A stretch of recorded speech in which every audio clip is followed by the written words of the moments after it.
안녕하십니까? 네. 12.3 비상계엄 사태가 일어난 지 한 달이 지났습니다. 내란 혐의를 받고 있는 윤석열 대통령 지금 여전히 체포영장에 불응하고 있는데요. 현 상황을 어떻게 보고 계십니까? 저는 윤석열 대통령이 결국에는 법률가지만은 법률적으로 이것을 방어할 수 없다라고 판단하고 계속 이제 지지자들을 선동하고 지지자 결집을 통해 가지고 물리적 저지를 하려고 하는 것 같다. 네. 이런 상황인 것 같은데요. 안타까운 것은 지금 두 가지 절차가 동시에 진행되고 있습니다. 헌법재판소에서의 탄핵 절차, 그리고 내란죄에 대한 수사 이렇게 하고 있는데요. 지금 윤석열 대통령 지지층은 물리적으로 윤석열 대통령이 체포되는 것을 막으면은 탄핵이 안 되는 줄 알고 있어요. 네. 그렇게 선동을 하거든요. 그런데 실제로 이거는 윤석열 대통령 개인 혐의에 대한 부분이고 탄핵은 헌재에서 지금 일정상 계속 진행되고 있습니다. 네. 그렇기 때문에 아무리 물리적으로 저지하려고 하더라도 헌법재판소에서는 판단을 내릴 것이다. 네. 예, 그래서 말씀하신 대로 탄핵 찬성과 반대 또 체포영장 집행을 둘러싸고도 지금 갈등을 겪고 있습니다. 정치권 대립을 떠나 이게 시민들 간 충돌 우려까지 나오고 있는데 현재 윤 대통령에 대한 탄핵과 수사 지금 투트랙으로 진행되고 있지 않습니까? 예. 헌법재판소의 움직임과 이 수사 문제는 어떻게 보고 계세요? 저는 아무래도 헌법재판소에서는 이미 포고령의 문제점이라든지 드러나는 것만으로도 탄핵을 진행할 수 있다고 판단해서 네. 신속하게 움직이는 것 같고요. 지금 뭐 강제 수사에 대해 가지고는 윤석열 대통령 계속 거부하면서 이걸 지연시킬 수 있지 않을까? 그러니까 속된 말로 탄핵이 되더라도 내가 구속되는 건 늦춰야 되는 거 아니냐? 뭐 이런 생각을 하고 있는 것 같은데요. 네. 둘 다 사실 큰 의미는 없다 이런 생각을 하고 지금 한남동 앞에서 지금 이제 양세력 간의 대립이 이어지고 있는데요. 애초에 탄핵에 대해 가지고 찬성하는 국민의 수가 상당수 여론조사에서 높게 나타나는데도 불구하고 거기에 지금 탄핵 반대 집회로 오신 분들이 더 많은 이유는 네. 딱 한 가지입니다. 우리나라 국민들 대다수가 탄핵이 인용될 거라는 것에 대해서 믿어 의심치 않아요. 그렇기 때문에 그 절박함은 지금 탄핵 반대하시는 분들의 몫이고 그러다 보니까 지금 수가 더 좀 많이 모이는 것처럼 돼 있는 거지 사실은 탄핵은 안정적으로 진행될 겁니다. 네. 내란 특검법과 김건희 여사 특검법이 국회 재의결 문턱을 넘지 못했습니다. 지금 야권은 제3자 추천 등을 담은 내란 특검법 수정안을 다시 발의했습니다. 국민의힘 지금 여전히 반대 입장인데요. 내란 특검법 처리 문제는 어떻게 전망하세요? 저는 최근에 이제 권영세 비대위원장이 뭐 체포 여부와 또 이런 특검법에 대한 부분을 좀 다퉈해보는 게 어떻겠냐는 취지의 문자에 답하는 모습 뭐 이런 네. 것들이 찍힌 적이 있었는데요. 국민의힘 내부에서도 고민이 많은 걸로 알고 있습니다. 지금 윤석열 대통령의 어제는 체포영장 저지가 아까 제가 말씀드린 것처럼 일반 국민 중에 상당수는 저걸 막으면 탄핵이 안 되는 거라고 생각하는 분도 있어요. 네. 실상 이제 이런 절차를 아는 정치인들이나 정치 고관여층은 저렇게 솔직히 말해서 그냥 물리적 저지하면서 이렇게 막아서다가 탄핵이 나버리면 황당한 상황이거든요. 국민의힘은 대선 준비할 시간도 없는 채로 그냥 대선을 맞아들이게 되는 거거든요. 네. 그렇기 때문에 어쨌든 타협을 해야 된다라는 얘기가 나오고 있고 그중 하나가 이제 내란 특검에 동의하는 것이다 이런 얘기가 나오고 있습니다. 이 의원은 윤 대통령의 그 체포영장 집행 저지를 위해 관저해간 국민의힘 의원들을 향해서 한 달 뒤까지 윤 대통령을 좋아하는 분들은 없을 것이다라고 직격을 했습니다. 어떤 의미입니까? 지금 대통령 탄핵이 결론 나기 전까지 국민의힘 의원들이 뭐 대선 이야기를 하거나 이런 것들이 상당히 좀 부담스러울 수밖에 없습니다. 네. 그렇기 때문에 지금 안 하고 있는 것인데 탄핵이 인용되는 순간 급격하게 의원들은 미래 권력을 향해 달려갈 겁니다. 네. 그것이 지금 뭐 홍준표 지사도 언급되고 있고 오세훈 시장도 언급되고 있고 그 두 분 중심으로 해가지고 뭐 다양한 후보군들이 나올 텐데요. 그쪽에 가서 줄 서고 싶어 하지 누가 지금 대통령 지키려고 시간을 보내고 싶겠습니까? 그렇기 때문에 자연스럽게 윤석열 대통령은 좀 잊혀진 상황이 될 것이다 이렇게 봅니다. 네. 국민의힘 김민전 의원이 윤 대통령 체포영장 집행을 막겠다는 청년단체 뭐 자칭 백골단을 네. 국회로 불러서 논란이 됐습니다. 내란과 김건희 여사 특검에 대해 찬성표를 던진 김상욱 의원에게 탈당을 권유했다는 얘기도 들리고요. 국민의힘 상황은 어떻게 보세요? 저는 김민전 의원 같은 경우에는 뭐 의원 되신 지 얼마 안 됐지만은 네. 여러 가지 논란이 지금까지 있어 왔고 근데 이번에 특히 발생시킨 논란은 역사적 맥락에서 봐도 이해가 안 가는 겁니다. 김민전 의원이 제가 알기로는 서울대학교 84학번이신 걸로 알고 있고요. 우리가 또 민주화의 상징적인 인물 중에 하나인 박중철 열사가 서울대학교 84학번인데 그러면 그 백골단이라는 그 이름이 가지는 의미를 네. 모를 리가 없습니다. 그리고 국회 기자회견장은 저도 더러 이제 다른 사람에게 빌려주기도 하지만은 이런 사고가 발생할 수 있기 때문에 더더욱 면밀히 어떤 내용으로 발언할지를 체크하게 되어 있습니다.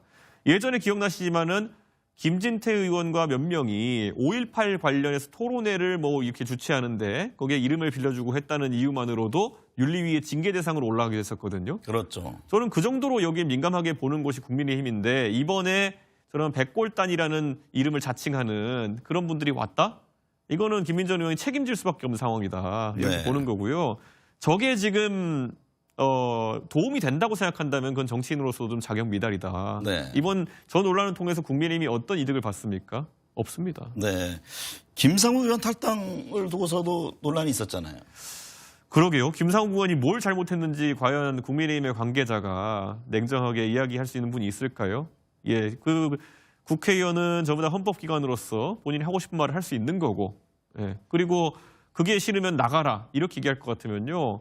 이재명 대표의 사당화를 지금까지 비판해온 국민의힘에서 할 말은 아닌 거죠. 네. 그래서 저는 굉장히 안타깝고 김상욱 의원은 하여튼 이번 정국에서 정말 국민들에게 깊은 인상을 남겼고 앞으로도 국민의힘에서 바른 소리 하는 의원으로 계속 기대감이 높아질 것 같습니다. 네. 국민의힘 의원들 간에도 윤 대통령 탄핵 찬반을 놓고 견해 차이가 있습니다. 쌍특검법 처리를 두고도 입장이 다른데 여전히 뭐 친윤, 친한계 논란도 있고요. 국민의힘이 향후 분당 사태까지 갈 수 있다고 보십니까? 그렇게 보기에는 소위 그 비윤 계열의 구심점이라고 일컬어졌던 한동훈 대표 주변의 세력들이 비례대표 의원들 위주로 구성되어 있기 때문에 네. 실질적인 움직임은 어려울 것이다. 그리고 한동훈 대표나 그 비윤계에 속한 사람 중에 저랑 또 소통이 되는 의원들의 얘기를 들어보면은 사실 초선이고 이런 사람들이 많아가지고 그게 어떻게 하는 거냐를 물어보는 경우도 있습니다. 네. 네, 그렇기 때문에 정치적 결사체로서 활동하기 좀 어려울 것이다. 그렇게 봅니다. 네. 최근 개헌 문제도 거론됩니다. 물론 시기에 대해서는 탄핵 등 현재의 국면이 정리된 이후에 검토해야 될 사항이다 이렇게 선을 긋는 사람들도 있고요. 4년 중임제, 선거제 개편 등 다양한데요. 개헌 문제를 바라보는 시각이 궁금합니다. 개헌을 우리가 국민들께 조사를 보면요. 대부분의 조사에서 개헌을 해야 된다라고 나오세요. 네. 그런데 이게 구체적인 사안으로 들어가면은 항상 나오는 게 권력구조 개편, 중임제냐 단임제냐 내각제냐 뭐 이런 거 물어보기 시작하면 뜻이 갈리기 시작하거든요. 그래서 총론이 하나로 모이기는 좀 어려운 상황입니다. 네. 특히 그리고 개헌이라는 건 우리가 역사적 맥락으로 보면요. 항상 몰리는 쪽에서 들고 나옵니다. 예. 과거에 물론 전두환 대통령 같은 경우에 많이 몰려가지고 이제 민주화를 이제 받아들일 수밖에 없는 상황이 오기도 했고요. 네. 근데 그 다음에 박근혜 대통령이 탄핵 직전에 개헌을 들고 나오기도 했고요.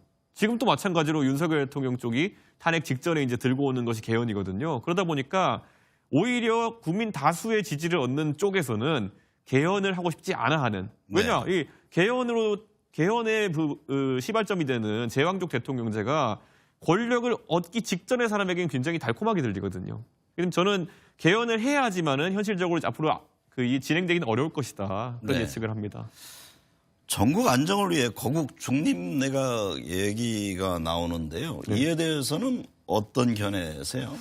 저는 지금 과연 국민의힘 쪽에서 거기 손을 내밀어야 될 텐데 네. 손을 내밀 수 있는 카드가 무엇일까? 최근에 보면은 문제가 터지기 전에 박영선 의원 등의 이름이 나왔었거든요. 그랬죠. 뭐 그런 분들이 개인에 대한 평가라기보다는 그게 민주당에게 사실상 거부됐던 것을 보면은 어떤 카드를 지금 들이밀어 가지고 그게 성립될 수 있을까? 저는 상당히 어렵다. 만약에 국민의힘이나 그 여권 측에서 아주 훌륭한 우리 국민들이 봤을 때 받아들이지 않으면 오히려 민주당이 이상해 보이는 카드를 제시할 수 있다면은 검토해 볼 수 있겠지만요. 지금은 그런 인사가 선뜻 떠오르진 않습니다. 개혁신당 내부도 좀 시끄럽습니다. 예. 이 의원은 허은하 대표가 지난 총선 때 예. 비례대표를 요구한 내용을 공개했고 허 대표는 지금 이준석 의원의 상황 정치를 하면서 이게 부당한 축출 시도다 이렇게 지적을 했는데 이 논란의 본질이 뭡니까?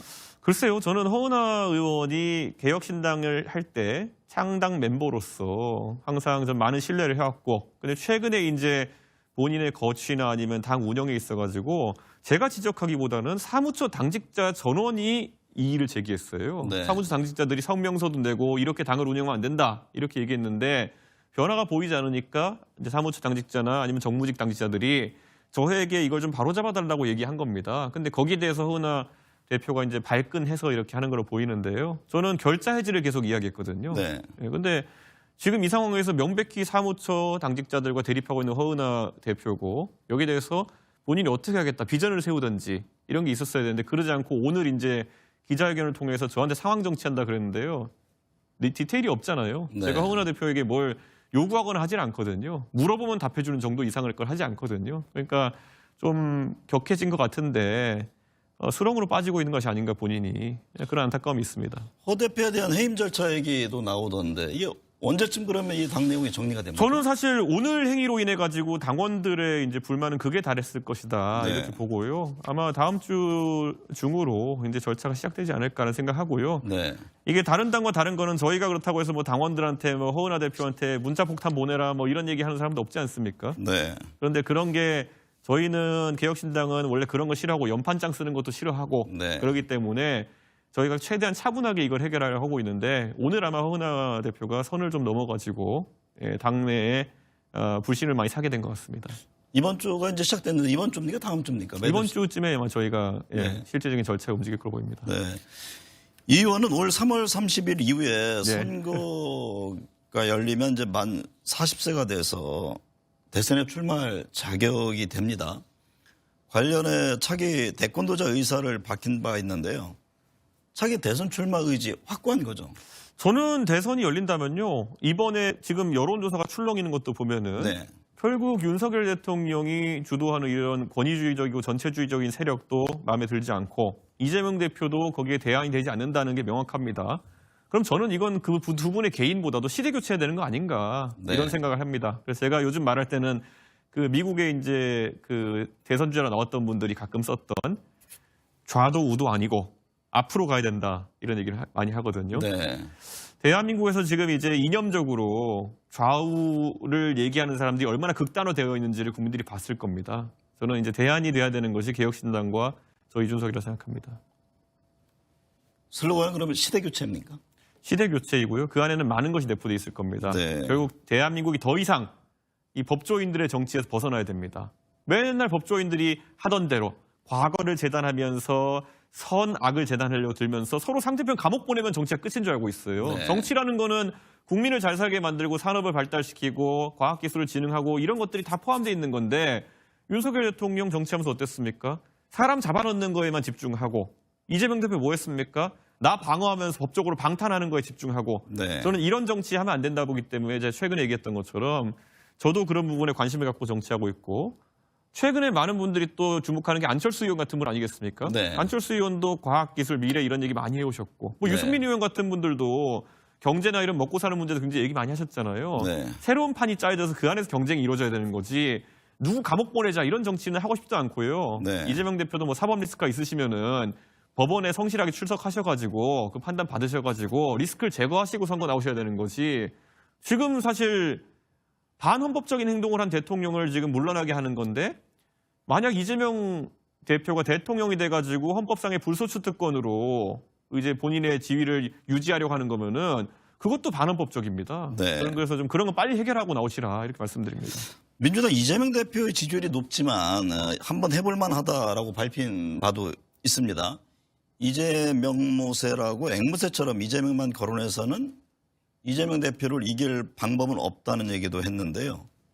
뭔가 비책이 있는 겁니까? 제가 지난 지방선거 때 이제 사실상 이재명 대표가 지휘하는 민주당과 제가 당대표로서 붙어봤었거든요. 네. 근데 이재명 대표의 한계점은 오히려 사법 리스크는 많이 공론화돼 있고요. 이재명 대표가 지방선거하면서 했던 무수히 많은 비상식적인 이야기들. 네. 그때 뭐 김포공항을 없애고 비행기에 수직이 착륙한다. 그리고 그때 뭐 대선이나 지방선거 이럴 때 보면은 뭐 대한민국이 기초통화국이 되니까 돈 쓰는 거 있어가지고 뭐 막 써도 된다는 식으로 얘기하고 뭐 호텔 경제, 뭐 호텔에 돈을 넣고 뭐 어쩌게 하면은 돈이 들어온 건 없어도 국민이 잘 살게 된다. 네. 뭐 이런 좀 말이 안 되는 얘기들을 많이 하셨거든요. 이런 정책적인 면에서 검증해 나가면서 비교 우위를 가져가는 것이 옳은 전략이지. 네. 이재명 대표가 사법 리스크 많고 이미 별이 4개고 별이 뭐 5개 정도 더 달릴 수 있다는 거는 다 알고 있습니다, 국민들이. 네. 그리고 뭐 가족 간에도 참 재미있는 대화 많이 하시고 이런 거 다 알고 있거든요.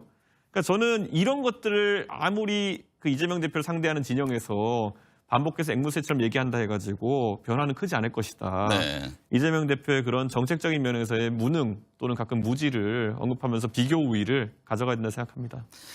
차기 대선은 3자 구도를 점치는 이들이 있습니다. 이준석 의원을 포함해서 뭐 민주당, 국민의힘 후보 등의 구도를 말하는 건데요. 보수 대연합 차원에서 이 의원과 국민의힘 후보와의 단일화 가능성 문제는 어떻게 보세요? 글쎄요. 저는 제가 동탄에서 선거 뛸 때도 비슷한 제안들이 많았지만 네. 이런 지하에 거절했던 것이 이 선거라는 것이 유불리를 따져가면서 정치공학적으로 했을 때는 그거는 국민들이 어찌 받아들이지 않는다. 표가 네. 산술합이 나오지 않는다. 결국 그렇다면은 이런 문제 있어가지고는 내 생각을 선명하게 이야기하고 이 선명함 속에서 다른 후보와 조절이 되면 괜찮은데 국민의힘 후보는 지금 봤을 때는요. 누가 되든지 간에 이 탄핵 사태에 대한 대처나 이런 걸 봤을 때 너무 멀리 가버렸습니다. 네. 예, 지금 탄핵에 대해 가지고 아니 부정선거에 대해 가지고 아직까지도 옹호하는 분들이 국민의힘 상당히 있거든요. 근데 이런 분들과 궤를 같이 하는 순간 제가 내세웠던 선명성이라는 것이 퇴보하게 되고 네. 저를 지지했던 국민이나 지지자들, 당원들 같은 경우에는 상당수 이탈할 수밖에 없다는 것을 네. 제 스스로도 잘 알고 있습니다. 그러면 대선 후보로 나오게 되면 끝까지 완주하겠다 이런 의지가 강하신 지금은 당연히 거네요. 완주하는 거죠. 네.